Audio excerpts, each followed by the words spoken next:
বিজিবির কড়া পাহারার পরও বিভিন্ন সীমান্ত এলাকায় পুশিং চেষ্টা অব্যাহত রেখেছে বিএসএফ। বিভিন্ন সীমান্তে জড়ো করছে শিশু, নারী, পুরুষকে। সীমান্ত পরিস্থিতির সবশেষ জানাতে লালমনিরহাট থেকে যুক্ত হচ্ছেন সাব্বির আহমেদ ও শেরপুর থেকে মোরাদ হোসেন। শুরুতেই লালমনিরহাটে সাব্বিরের সঙ্গে কথা বলতে চাই। সাব্বির, লালমনিরহাটে কি চিত্র দেখতে পাচ্ছেন? গত কয়েকদিন ধরে বিএসএফের যেই পুশিনের চেষ্টা এবং বিজিবির সেই প্রতিরোধ এবং গ্রামবাসীর তাতে সহযোগিতা, সারা বাংলাদেশ মানুষ কিন্তু আসলে প্রশংসিতই করেছেন বিজিবি সদস্যদের।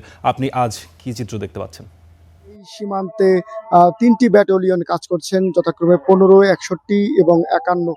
এই ৩টি ব্যাটালিয়নের পাশাপাশি এই এলাকার যে সীমান্ত মানুষ রয়েছে, সীমান্তের মানুষ বিজিবির সঙ্গে রাত দিন একাকারভাবে কাজ করছেন। আমি দেখছি যে গত ৫ তারিখ এবং ৬ তারিখে লালমনিরহাটের ৩টি যে স্পটে মোট ৩৩ জন মানুষকে পুশিন করা হয়। এই পুশিনের সময় এলাকার মানুষ স্বতঃস্ফূর্তভাবে বিজিবিকে সহযোগিতা করছিল এবং কোনোভাবেই যাতে একজন মানুষও বাংলাদেশে অবৈধভাবে অনুপ্রবেশ করতে না পারে, এজন্য বিজিবিকে কাঁধে কাঁধ রেখে এলাকার মানুষ সহযোগিতা করেছে আমরা দেখেছি। এবং এই সীমান্তের মানুষের যে সাহসিকতা এবং দেশপ্রেম আমরা দেখেছি, ইতিপূর্বে কিন্তু এরকম দৃষ্টান্ত আমরা আগে কখনো দেখতে পারিনি।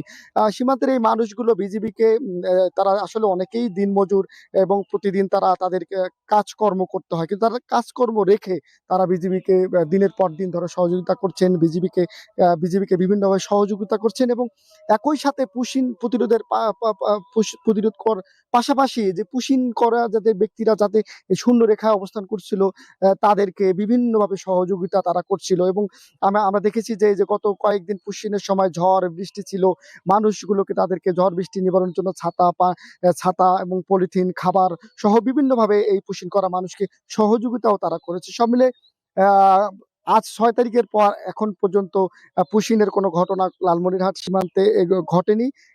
লালমনিরহাটের ৩টি ব্যাটালিয়ন সর্বোচ্চ সতর্কতা রয়েছে এবং সীমান্তের মানুষও অনেক সতর্ক রয়েছে। ফারদিন, এই হচ্ছে লালমনিরহাটের সীমান্তের সর্বশেষ পরিস্থিতি।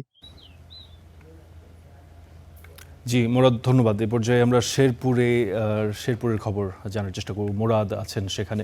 মোরাদ, আপনার কাছেও একই প্রশ্ন। পুশিন তৎপরতা নতুন করে চোখে পড়েছে কিনা এবং বিজিবির কি ধরনের প্রতিরোধ কার্যক্রম বা টহল কার্যক্রম দেখতে পাচ্ছেন?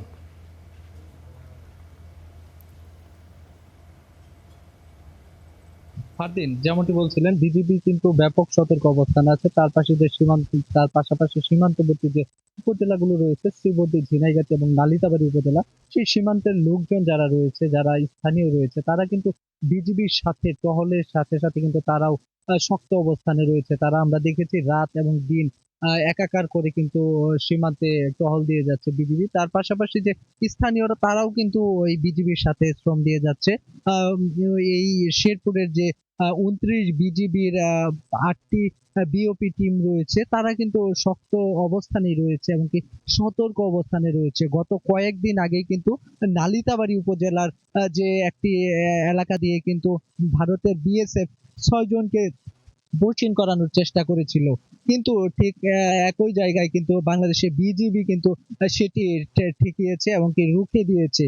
যাদেরকে পুশিন করানোর চেষ্টা করেছিল, তারা সীমান্তে কিন্তু সকাল থেকে বিকেল পর্যন্ত অপেক্ষা করানো হলেও সন্ধ্যার দিকে কিন্তু তাদেরকে বিএসএফ এর দিকে আবার ঘুরে যেতে বাধ্য হয়েছে, যারা পুশিন যাদেরকে করা হচ্ছিল। আমরা দেখেছি যে সকাল থেকে কিন্তু তারা কিন্তু বিজিবি এবং কি বিজিবিরা কিন্তু সতর্ক অবস্থানে রয়েছে। তার পাশাপাশি যে গ্রামের স্থানীয় গ্রামগুলো রয়েছে এবং কি সীমান্ত এলাকা রয়েছে, সেই দিক দিয়ে কিন্তু যে ওই স্থানীয় রয়েছে, তাদেরকে কিন্তু পরামর্শ দিয়ে যাচ্ছে এবং সচেতন করছে বিজিবি, এবং কি বলছে যদি অপরিচিত কাউকে দেখা যায় কিংবা সন্দেহ হয়, সাথে সাথে কিন্তু বিজিবিকে যেন জানায়, এমনটি কিন্তু বলছে স্থানীয়রা।